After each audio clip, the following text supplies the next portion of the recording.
Приветствую вас, друзья! Вы смотрите 29-й выпуск новостей 17-й альфы игры 7 Days to Die на канале Survivor. Меня зовут Руслан, и мы начинаем. Как вы помните из прошлого выпуска, у Джоэла после очередного обновления NVIDIA сломалась программа записи. И пока Джоэл разбирается с этой проблемой, пробел в новостях разработки стараются заполнить его коллеги. Первым был Prime с демонстрацией системы диалогов, которую мы рассмотрели в прошлом выпуске. Сегодня у нас новое видео, но уже от другого разработчика Роберта Дизонга, известного на форуме под ником Киньяджу.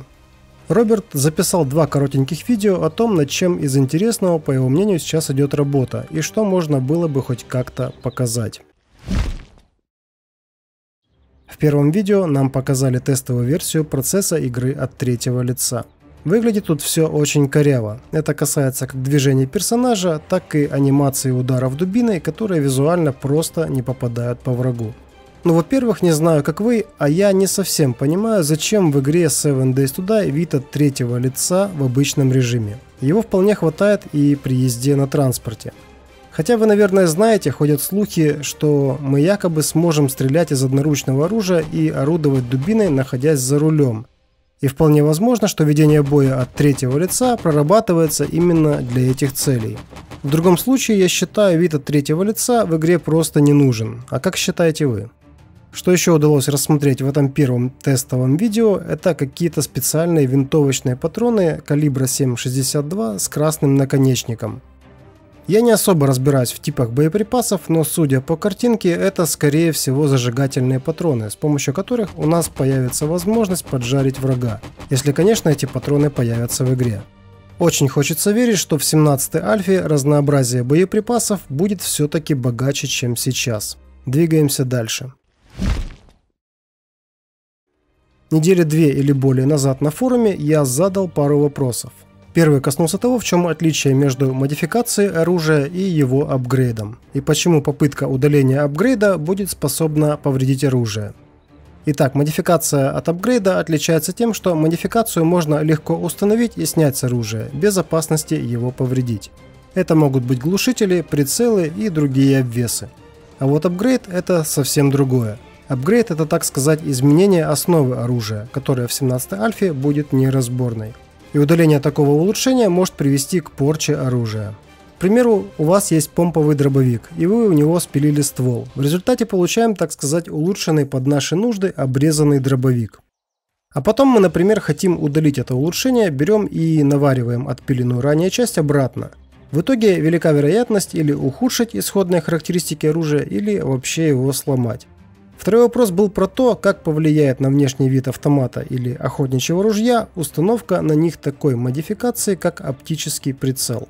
Будем ли мы действительно целиться во врагов сквозь установленную оптику, или внешне ничего не изменится, и мы будем видеть мушку стандартного прицела? И вот на этот вопрос ответ я получил только благодаря видео Роберта. Смотрим.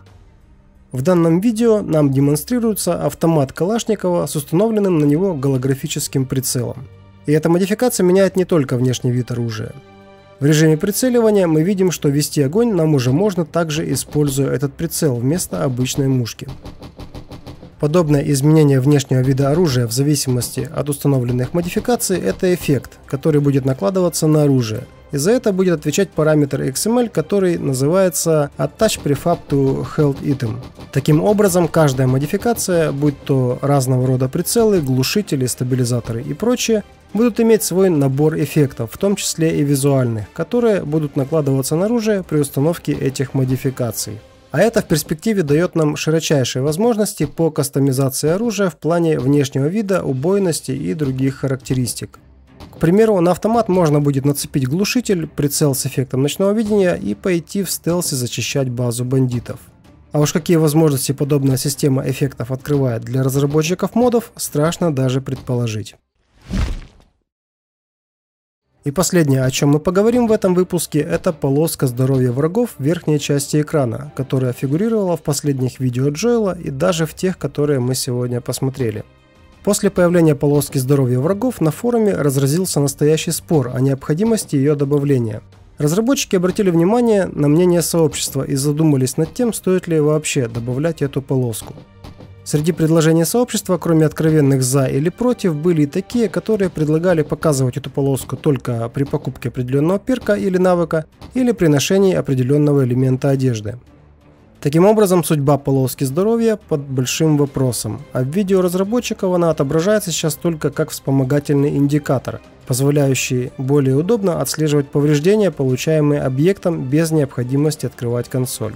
Ну что же, на этом на сегодня все. Пишите в комментариях, что вы думаете об этом выпуске, и задавайте вопросы. Постараюсь ответить. Если вам понравилось видео, ставьте свой честный лайк и обязательно делитесь этим видео с друзьями. Мне будет приятно. Это были новости 17-й альфы игры 7 Days to Die на канале Survagger. Увидимся в следующих выпусках. Всем пока.